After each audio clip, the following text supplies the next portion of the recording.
Hello and welcome. My name is Josh Cunningham, and I am a program manager for the National Conference of State Legislatures, where I provide information to state legislators and other policymakers about employment policies that impact people with disabilities. This is the second of 5 webinars NCSL is hosting this week, celebrating the 30th anniversary of the Americans with Disabilities Act. The 3 remaining webinars will be held at the same time each day. They will cover educating students with disabilities, particularly during the pandemic, accessible transportation, and accessible state legislatures. I also encourage you to check out the latest episode of NCSL's podcast series, Our American States, where the ADA's bill sponsor, former U.S. Senator Tom Harkin, tells the story of how this landmark civil rights legislation made it to the desk of President George H.W. Bush in 1990. Article 1 of the ADA addresses employment discrimination and workplace accommodations. Today's webinar will explore the impact the ADA has had on the American workplace, the important role that employment plays for people with disabilities, and how workplaces will evolve over the next 30 years. We have an audience chat box that you are encouraged to use. In fact, to get you comfortable with it, we'd love for you to type which state you're viewing this from. It's always great to see all the many places that we're connecting with today. We have set aside some time later in the webinar to respond to your questions. So we'll be keeping track of those questions in the chat box as they come, and we'll do our best to try and get to them later on. A video recording of this event will also be made available on NCSL's website later this week. We have a really outstanding lineup of speakers for you today. In a moment, we'll be joined by Jennifer Sheehy, who serves as Deputy Assistant Secretary at the U.S. Department of Labor. But first, we have a very special video message to share with you. Cyrus Habib currently serves as the Lieutenant Governor in the state of Washington. His official duties include the responsibility of presiding over the Washington Senate. Lieutenant Governor Habib has an important perspective about inclusive workplaces and the role states can play in making employment accessible to all Americans, regardless of disability status. So with that, here is the Lieutenant Governor.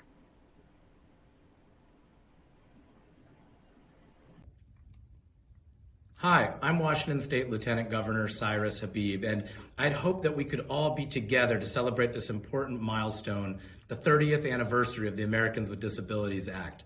But since we're not able to gather in person, it's my honor to record this video to tell you how much the ADA means to me personally. Some of you may know that I lost my eyesight to cancer as a child. And when I talk about my story of going from Braille to Yale, to the state legislature, to my position as Washington's Lieutenant Governor, I always mention the importance of the ADA. Not only because it allowed me to gain critical employment opportunities and access to services, but even more importantly, because it allowed us to view one another as Americans in a new way. Those of us with disabilities really came to understand that we do have full civil rights in this country. And while there's much more left to do, that was such an important step. It came about a year after I myself became blind. And so I've been able to experience over these 30 years the ways in which the ADA has changed our culture even more than it's changed our practices. Now, let me give you an example in my own professional life of where accommodations were needed. So one of the jobs of the Lieutenant Governor is to serve as President of the State Senate, to preside over the Senate, which means calling on senators when they want to speak. And, after I was elected, we had to figure out how was I going to be able to do that without seeing senators when they would stand up to be recognized. Well, you know what? We worked with really talented staff and technology experts to create a system that's first of its kind in the country. So the way it works is when a senator wants to speak, they press a touch screen on their desk, which sends their name up to a computer where I'm standing at the rostrum at the front of the Senate chamber. And then their name is displayed in Braille for me in real time. So I know exactly who wants to speak, and I can call on them in the appropriate order for the debate without needing a person to stand next to me and whisper names in my ear. It gave me not only the ability to do my job, but to do it with dignity and to do it with independence. Now, when you're the lieutenant governor of the state, people go out of their way to make sure that you're successful in your job. But I've never forgotten that I'm privileged in that sense, and that there are millions of Americans, tens of millions of Americans with disabilities who don't have the kind of high-profile position I have, but who nevertheless have important work to do, and they deserve to do it not only successfully and with accommodations, but with dignity and with independence, just as I've been able to do. And that's really my North Star when it comes to disability rights and disability access. And the ADA was a critical step in that direction. Now, we know we have a lot more work left to do. I tend to identify three core areas of improvement when it comes to people with disabilities in our workforce. The first is education, and they're building on pre-existing federal disability protections. We need to do more to make sure that so-called special education for every student in our schools is made fully accessible to meet them where they're at. And in this sense, sometimes physical disabilities, because they are visible, can be easier for teachers and principals and school district administrators to identify, but developmental disabilities can be just as significant, if not more so. And so we need to make sure that from pre-K all the way through our higher education system, we are doing more to prepare people with disabilities for their future, including for the jobs to which they may aspire. The second area where we have a lot more improvement to do is in the area of transportation, because we know that getting to and from work can often be a real challenge for people with disabilities. And so we need to further invest in transit as well as specialty transit solutions to make sure that that's not a barrier. I've even heard from constituents that getting to a job interview itself can be prohibitive. So we know that if we mean it about disability employment, we have to address the transportation needs of all Americans. And then finally, the issue of technology. I told you my own story about presiding over the state Senate. That's a story about adaptive assistive technology. And these technologies are vital to allow all of us to be able to live our full potential and work in the jobs to which we aspire. Now, we've taken a major step here in Washington State by taking advantage of a federal law. We've created the ABLE Savings Plan program here in Washington State that allows Washingtonians with disabilities to save pre-tax dollars that they can use for assistive technology without jeopardizing their federal or state benefits. So there's more that we can do. We have taken some bold steps since the ADA.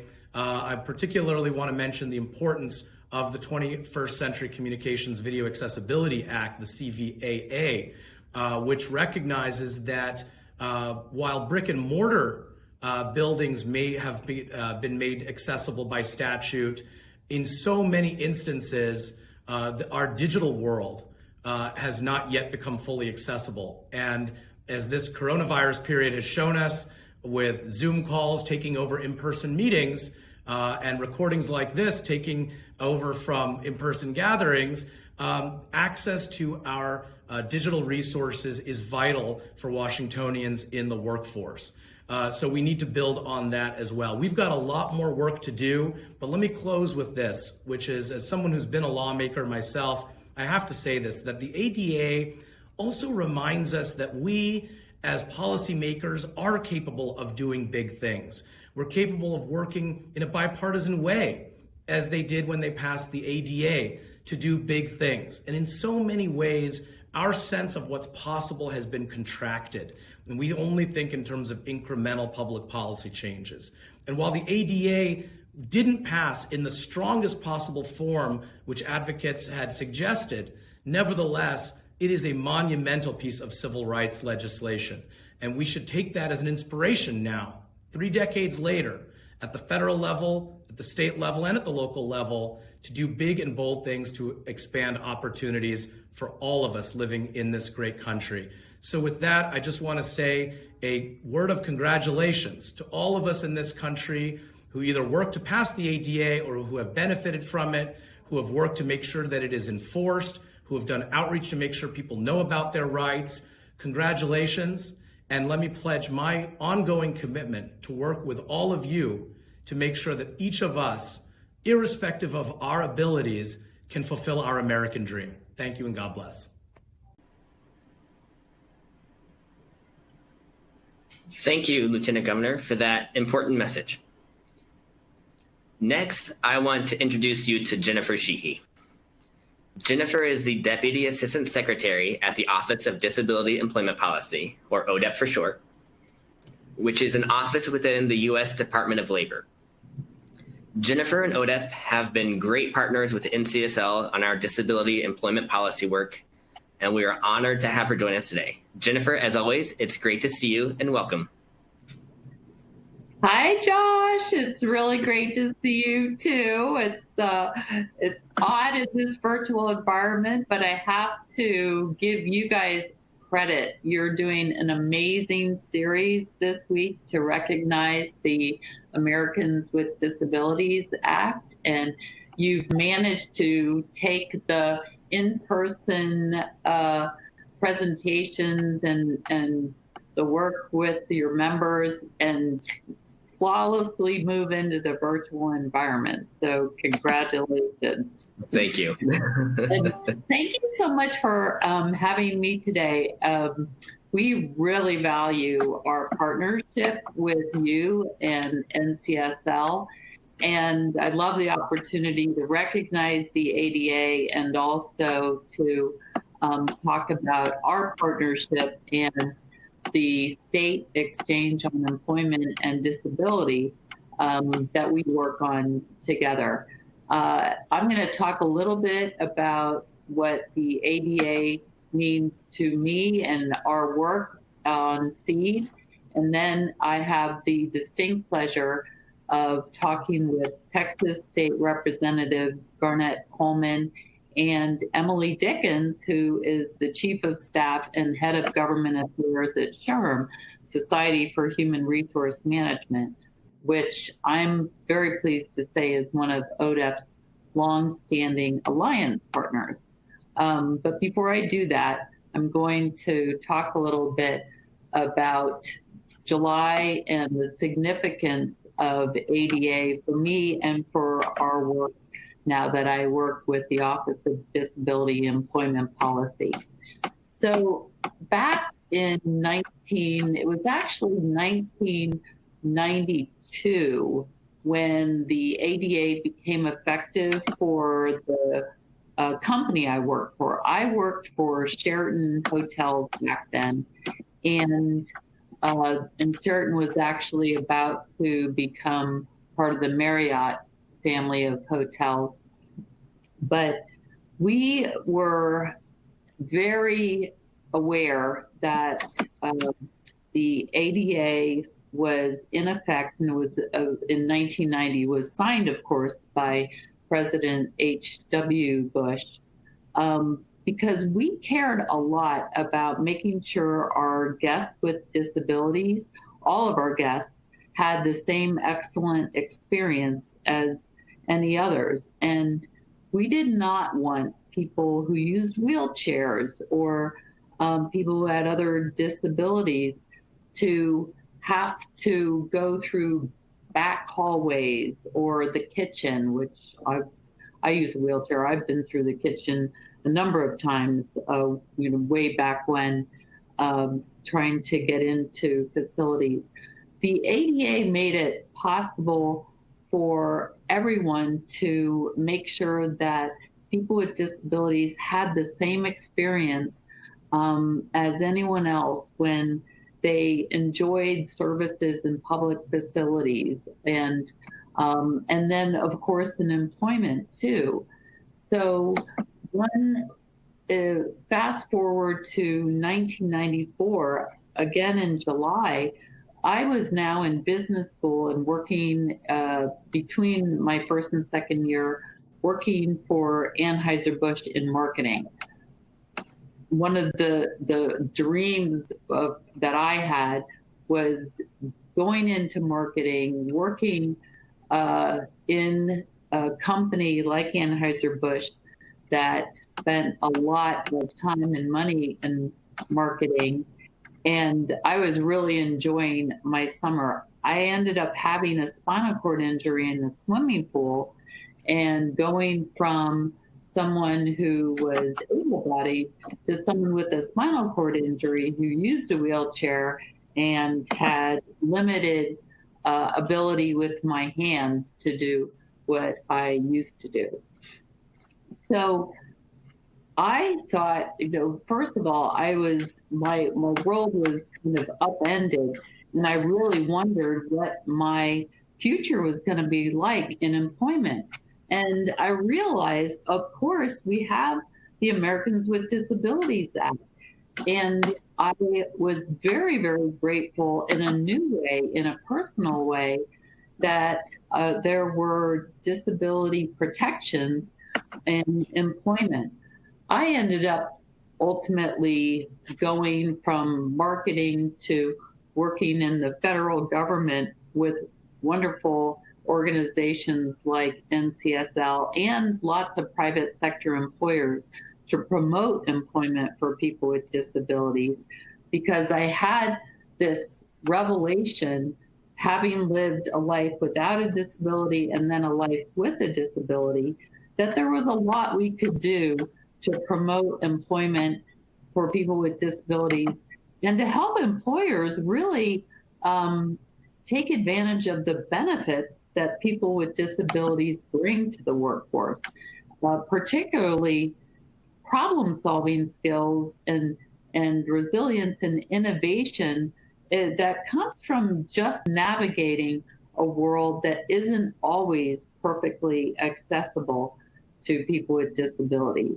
Now, we're celebrating the 30th anniversary of the ADA this year, and a lot has changed. What was for many, many of us about physical accessibility back in 1990 now is so much more. It's really about accessibility of programs and services for all disabilities, and that includes sensory disabilities, and it includes physical disabilities, it includes intellectual disabilities, and it includes mental health conditions too. We're going to talk about some of that today.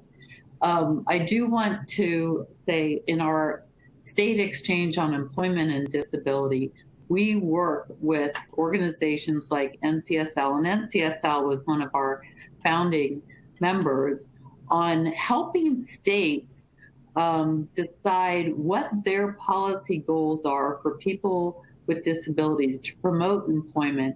And then we facilitate looking at what is working in other states or what we know through research has worked, and then helping those states adapt and adopt policy solutions to advance their goals. One thing I want to mention is that we're not trying to influence state policy as the federal government. We're taking what the states want to do and helping them advance their policy goals. And one of our key products was something called the Work Matters, a framework for states on workforce development for people with disabilities. This is something that NCSL was part of, and it was part of a national task force that resulted in this great report. And the framework and the work that states do that has resulted from it could not have been possible without the leadership of NCSL. What's unique about the Work Matters framework is that it so clearly illustrates that increasing access and opportunity, our theme for celebrating the ADA30 for people with disabilities in the workplace, is about more than employment and training services. It's really about all policies that support employment for people with disabilities. And that can be transportation, housing, technology, or healthcare.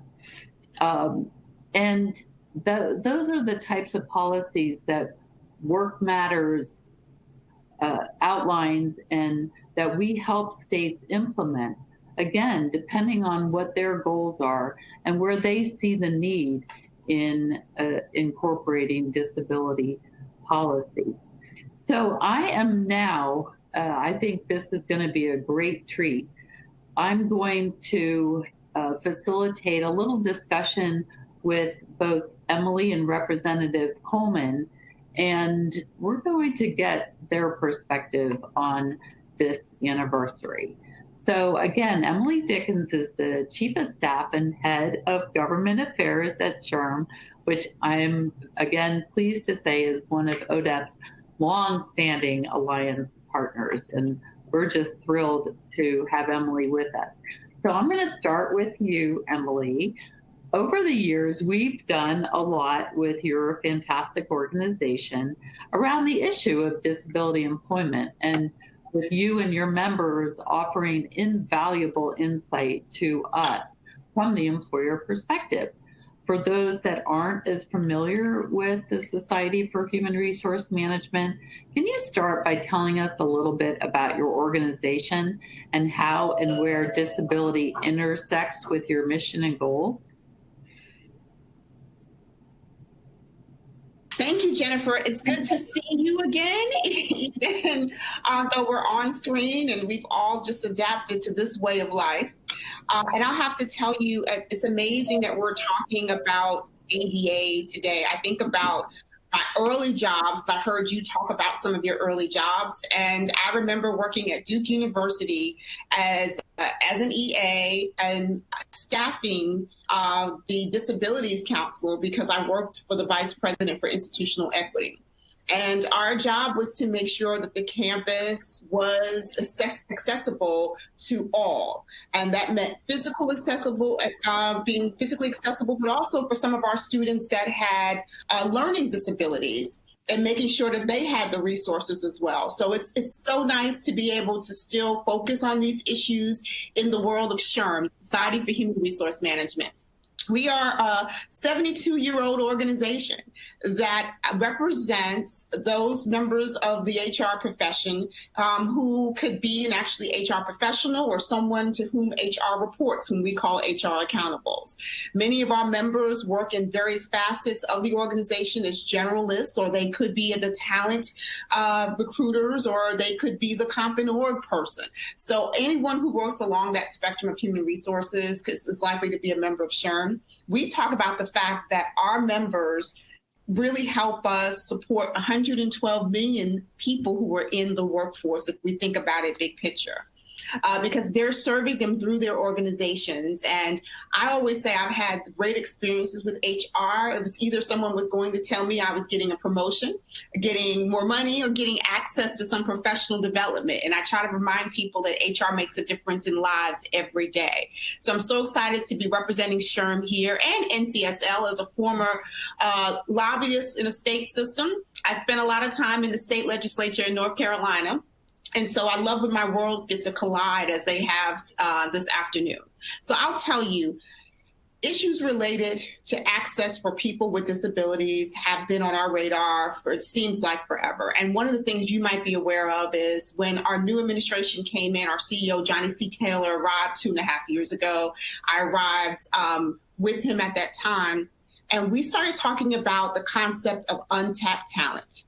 Up until about 4 months ago, we had more jobs available than people trained to do those jobs. And our assertion was, yes, we did need to reskill talent, but that we had talent in these untapped talent pools, which included people like the formerly incarcerated.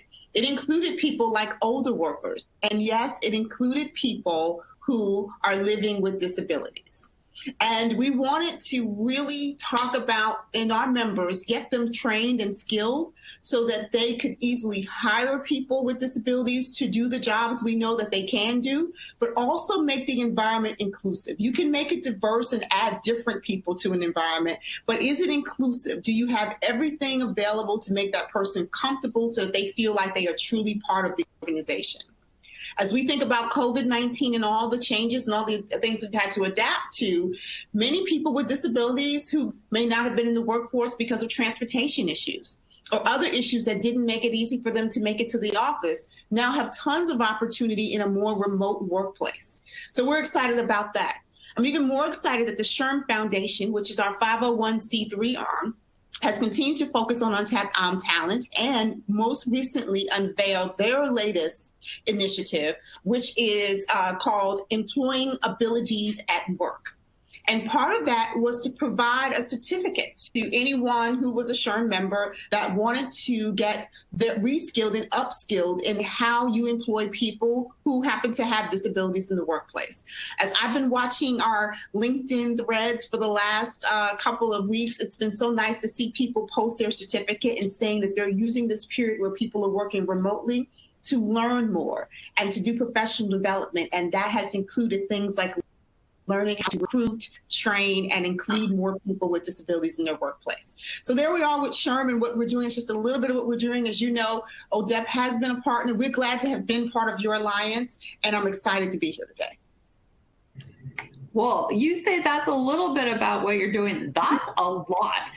So thank you so much. I mean, it's just really remarkable how you support your members' interests and goals in diversity and disability inclusion.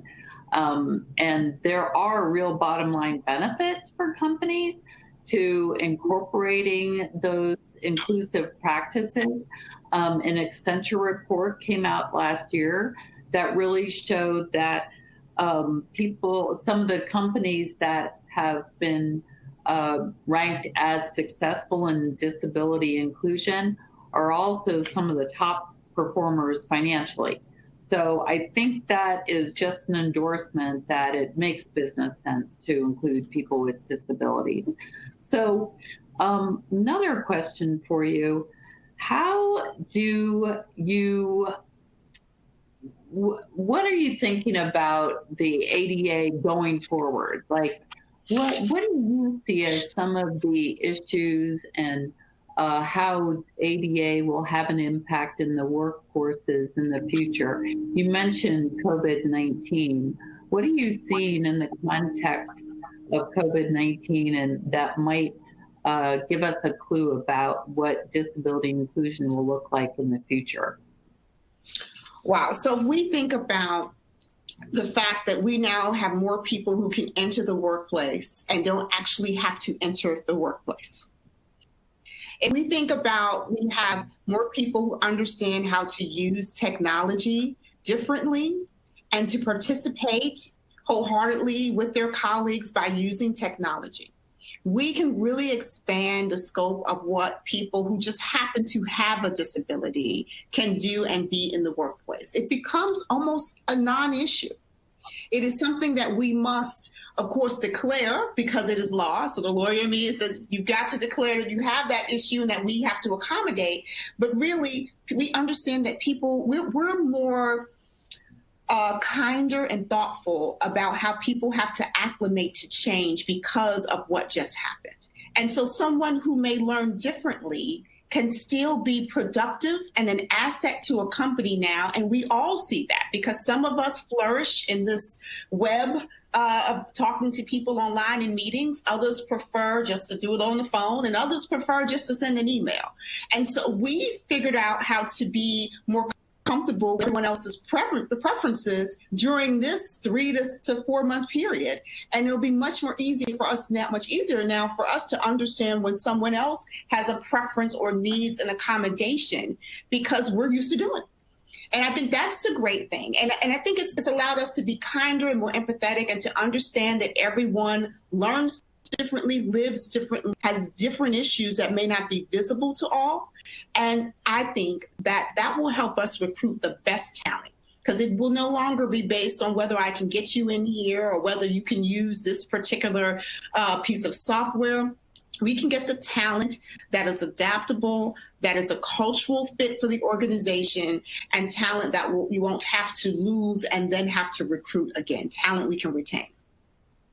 Wow, that's great. So what you just talked about is really a good justification for what we call universal design. And it's basically making the workplace productive for everyone. And so everyone needs some kind of adaptation right now. So it's not unusual for people with disabilities. It's not like a separate thing that they're requiring as well. A lot of people are trying to figure out how to work in the virtual environment, and telework is universal. So whatever kind of platform, software, equipment you might need working from home or in a remote location, it's not, something that's separate just because you have a disability that might make you more productive to And if I add use. one more thing, not just remote work, because even to come in the office now, we're making accommodations so that the offices are cleaner. Sherm went back to work on June 1st. So we're in the office. We've been in the office for a little while now. All the additional accommodations that our administrative services team had to make for our safety. Right. And so the addition of additional accommodations for someone who may have a disability is a non-starter. They're doing all of these other things anyway, and it's just become part of the normal cadence of working. So whether you are remote or whether you're someone with disabilities who can come into the office, it's not an issue. I love this universality of it. It is, we've got to make accommodations for everybody now. And so it makes sense that it's no longer extra, it's just what we do. I love that. That's a great way to talk about one of our resources that I hope can be helpful to your members too. And it's our partnership on employment and accessible technology, or PEAT. And the website is PEAT, P-E-A-T works.org. And PEAT, we work with developers and technology companies to make sure that accessibility is built in to the front end of technology development. And that means whatever you're using right now can be accessible from opening the box. So it doesn't need an add-on or something. And employers can actually go to the website and just check to see if their websites are accessible or what it might take to be accessible so that their employees who have different disabilities can use it. It's also good for customers with disabilities to make sure they can use it. So I'll just put a plug in for Pete there. And now, before I move on to Representative Coleman, so that we can talk with him, we have a poll question. So I'm going to queue up our poll question here, or ask our talented technology experts on the webinar to queue up our poll question. And this is for the audience to answer. And I am going to read it. So there's a poll question. The audience will answer the question and the results will come in real time. So compared to the 2019 average, whose labor force participation rate for working age people in the question is, compared to the 2019 average of labor force participation, how do you think the rate has changed when we look at May 2020? And that's for people with and without disabilities. Do you think it, and the labor force participation is people in the labor force and people looking for work. So that's what the labor force participation rate means. Do you think, compared to people without disabilities, it's declined more for people with disabilities? It's declined more for people without disabilities? Or it's declined about the same for both groups? I'm going to let people answer. Looks like we are getting our results right now. And while you're waiting for the results, I literally just put in the audience chat a link to Sherm's article on the 30th anniversary of ADA. So, and hopefully it's accessible to everyone. If not, we'll get a PDF of it, but I just put the link in there. Oh, that's awesome. And Emily, you are awesome too. And thank you for your leadership. And I know your CEO, Johnny Taylor, has supported our work and our partnership too. So that's been a tremendous boost for us. Okay, so folks, the answer is B. The 2019 average labor force participation rate for people without disabilities was 79.8%, and it declined to 77.2% in May 2020. For people with disabilities, the average rate in 2019 was 34%, and in May 2020, it was relatively unchanged at 34.7%. What that means is that people with disabilities are still in the labor force or looking for work, and because of COVID, more are looking for work, but they are looking, they want to work. And I want to make sure that employers know that this talented workforce that's out there is ready and willing. And so I think that's a really good sign. All right, we are going to continue with our wonderful interview here. And now we have the pleasure of talking with Representative Garnet Coleman. And Representative Coleman, hello. Hello. So I understand and I really appreciate that you've been out front on this issue, particularly educating how the definition of disability itself has to be inclusive in order for us to truly deliver on the promise of the ADA. So as you know, the ADA doesn't contain a list of conditions that constitute disabilities. Instead, it includes a general definition that people must meet. And this general definition includes specific words, physical or mental impairment. Since you've served on the Texas House Select Committee for Mental Health and received awards for your efforts, congratulations, to increase awareness and decrease stigma associated with mental health conditions. Can you share with us a little bit about what you see as the challenges for workers with mental health conditions and what they face in the workplace, please? Yes, of course. And the first thing that I have to say is that I have bipolar disorder, so I live it.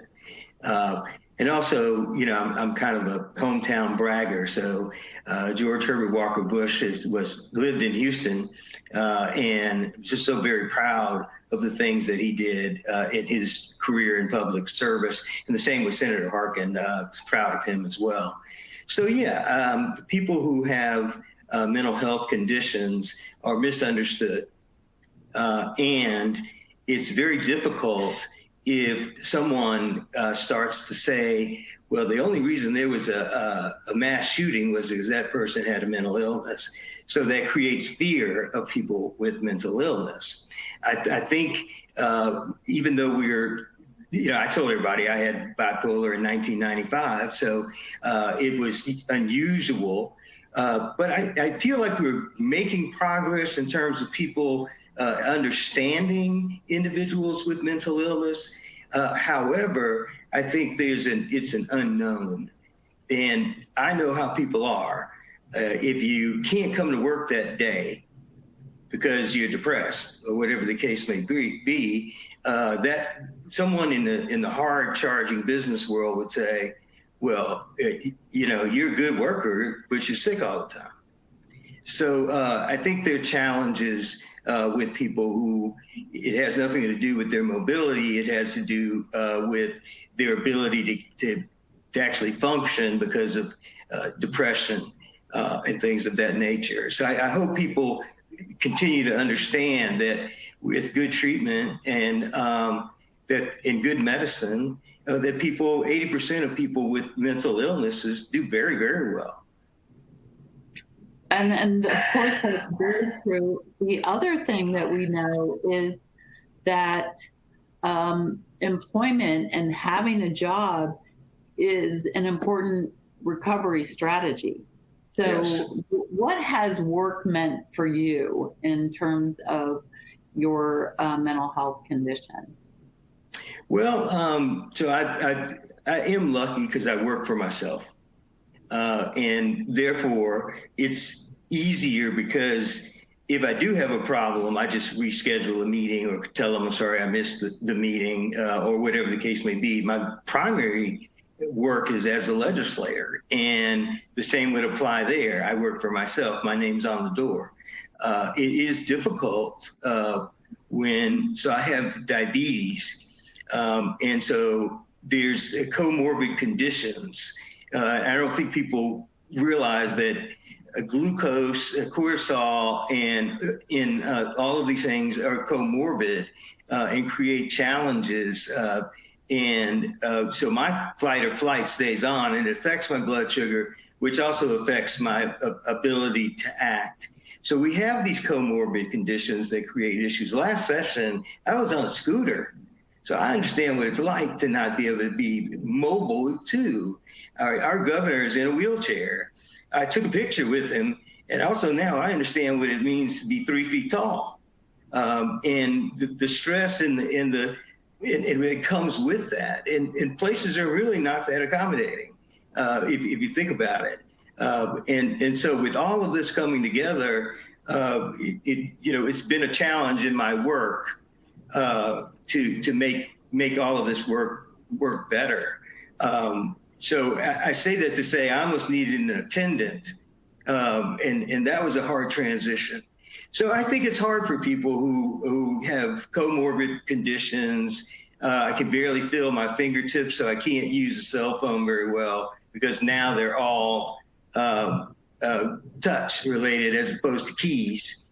And I'm mourning the loss of my BlackBerry. That's a BlackBerry. I haven't thought about a BlackBerry in a while. So I really appreciate your being honest, and you're a successful person. So professionally, you've obviously figured out how it works. And I think that does go to resilience of people with different disabilities, including, of course, mental health conditions. I work personally with many people with mental health conditions, and they have made it work also. I want to take an opportunity to talk about another one of our resources, the Job Accommodation Network. The Job Accommodation Network and the website is askjan.org. They do confidential one-on-one consultations on specific accommodations, including mental health conditions. And they've done more than 1 million consultations now. They've been around for a while. They have amazing resources, both in documents and talking with their consultants, either by phone or by email, whatever you're comfortable with, to talk through a specific job and the different accommodations that might work for that person in that particular job. Both the employee or the supervisor can call and get information about accommodations to try. And that could be flexible scheduling. That could be moving a desk somewhere where it doesn't cause stress, or maybe working around a doctor or therapist appointments or something. We also have a mental health toolkit for employers, so they know some of the successful strategies other employers have used to help employees who experience mental health conditions, help them be successful. And we know, I think it's about 1 out of 4 workers will experience a mental health crisis or condition at some point in their working life. So this is not an uncommon thing, and a pandemic certainly might increase some of those stressors. And so I encourage both employees and employers to reach out to Jan to see how they can help and to look at the mental health toolkit. There are very easy ways that employers can support employees at this time who might be experiencing a little more anxiety or stress. So yes, please, please do. Good. Good. Yes, I think it's very important that employers recognize that, because people respond to crises differently. And when we had mass shootings and other things happening here, people responded to that differently. And the issue of trauma and mental health is extremely important for us all to understand as we move past the pandemic, that it will have residual impact on individuals. Absolutely. And I want to thank you also for your leadership on this issue, for sharing your personal story. And happy ADA anniversary to both of you, by the way. We've got a treat now. We have a video from Dr. Aaron Bangor, and he is the Director of Compliance at AT&T and the chair of the Texas Governor's Committee on People with Disabilities. And I think this is going to be a good segue to talk about kind of what's in store for the next 30 years of the ADA, and what does the future workforce and for people with disabilities look like. So I am going to cue the beginning of the video. Thank you. Hello, my name is Aaron Bangor, and I have the honor to serve as chair of the Texas Governor's Committee on People with Disabilities. Our mission is to help build a state where people with disabilities have the opportunities to enjoy full and equal access to lives of independence, productivity, and self-determination. Full inclusion in the workforce is one of the most important ways to do that. Now, as we celebrate the 30th anniversary of the ADA, I can't help but note that the very first chapter of the law addresses employment. It's vitally important that workplaces are fully supportive of the needs of people with disabilities. We need to do this not only to secure the rights of people with disabilities, but also so that both the public and private sectors can fully benefit from the talents, dedication, and ingenuity of people with disabilities. Now, there are many steps to achieve this, but for our limited time today, I'd like to focus on how technology will be a key enabler of people with disabilities in tomorrow's workplace. For the technology that's just now coming into the mainstream, we have an opportunity to make it accessible from the outset and then use it to create a more inclusive workplace. And I stress accessible and inclusive. While reasonable accommodations are a necessary and valuable tool for promoting the employment of people with disabilities, I suggest that to truly be inclusive, we need to change to an accessibility first, accommodations next mindset. The reality is that one-off solutions might work well when you need an ergonomic chair, but it's not economically viable to customize a mobile app, a cloud service, or an Internet of Things device for a single individual. Moreover, the speed of technological change almost guarantees that alternative solutions will be obsolete by the time they're built. Accessibility must be built in from the beginning. As a starting point, consider this. Alexander Graham Bell's mother and wife were both deaf. As a result of his research on how to transmit speech in a visual way, he invented the telephone. But it wasn't until the invention of the TTY in the 1960s, some 90 years later, and by a deaf inventor I might add, did the telephone become usable by the deaf community. Compare that with the original iPhone launched in 2007. While it wasn't accessible to blind users right away, within about 2 years it became accessible with the introduction of the voice-over screen reader. And within a couple years after that, it was made more accessible to individuals with physical and cognitive disabilities.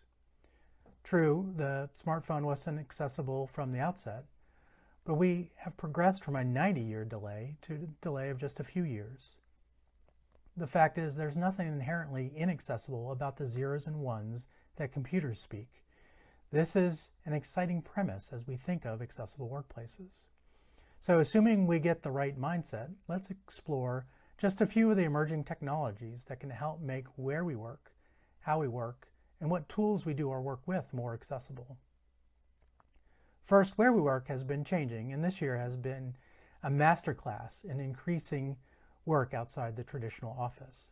Of course, the foundation for this is broadband internet, whether wired or mobile.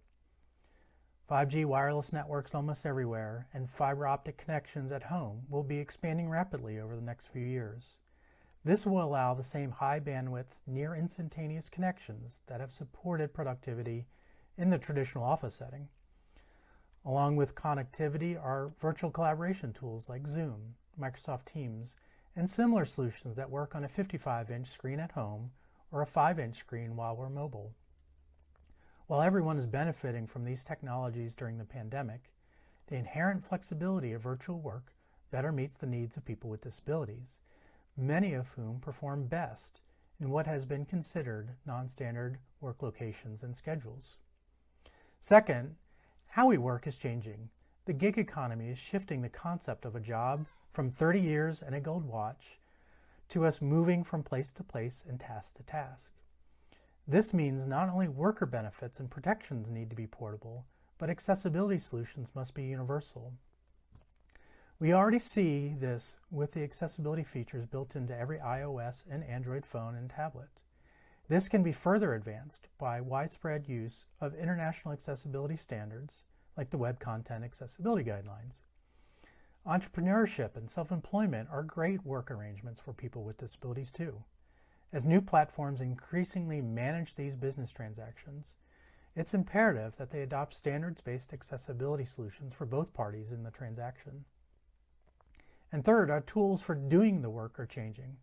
The Internet of Things, or IoT for short, means that checking a water meter, how full a dumpster is, or which truck a package is on, is as much about the data as the physical object. Even giant manufacturing plants now have a digital twin that allows monitoring and in-depth analysis to be done remotely. More and more, jobs will be mediated by the accessibility of software, even for jobs that historically have required physical presence.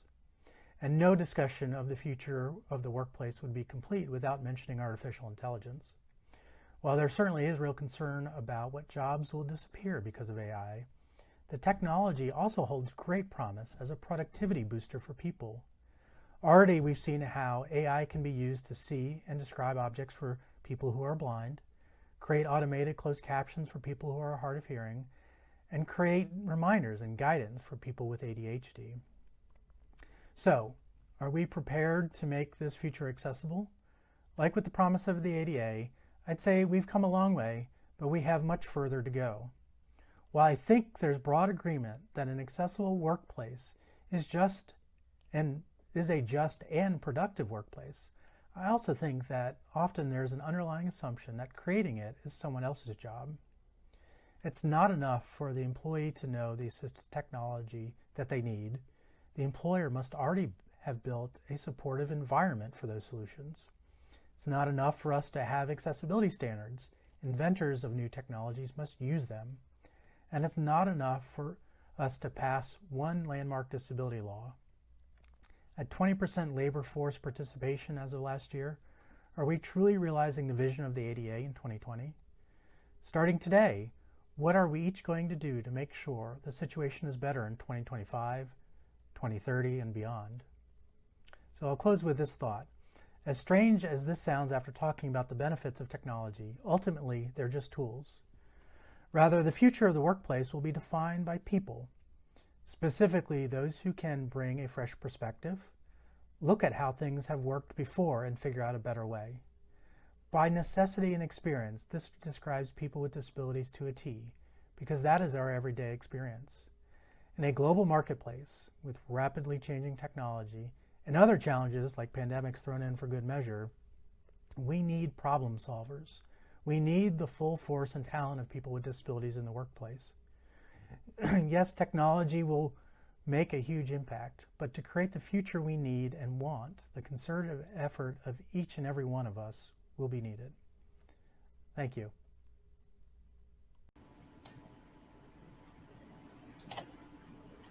Thank you. Thank you, Aaron. The future of people with disabilities will not be defined by tools, but by people. I don't think I can top that summation from Dr. Banger. I want to give each of our speakers just about 30 seconds for some closing remarks. So Jennifer, we'll start with you.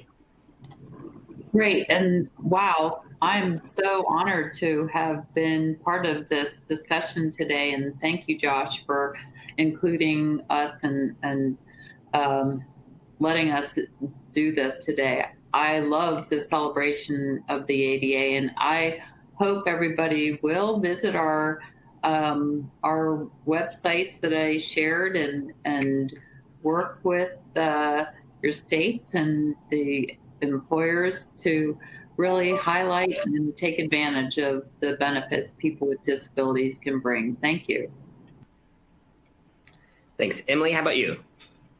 So I'll have to say we're celebrating 30 years, but we need to now be looking forward.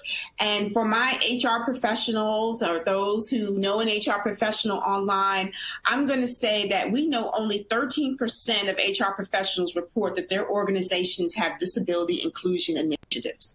That's not enough. So my challenge to you is that as we look forward to the next 30 years, that we all work together to make an environment that's inclusive for all, including those with disabilities, and that put our biases aside and hire the right person for the right role, no matter what else is going on with them, get the right person for the right role. Thank you, Josh.